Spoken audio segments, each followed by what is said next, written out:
Chocolate ఎందుకు ఇవ్వాలి చెప్పండి? ఇష్టం ఓకే, చాక్లెట్ ఇచ్చే వరకు ఎవరు పోతారు? మీ నుంచి ఏదైనా ఆశించేవాళ్ళు ఎవరు?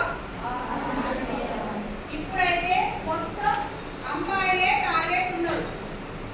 మొన్న సిర్పూర్లో ఏమైందంటే 3 years అమ్మాయి తను స్కూల్లో ఆడుతుంది, స్కూల్ వరండా కాకుండా ఇంటి బయట ఉంటుంది కదా మన రిలేషన్, వాళ్ళతో కలిసి ఆటలు ఆడుతుంటే అమ్మాయిని తీసుకుపోయి లైంగిక వేధింపులు చేసింది.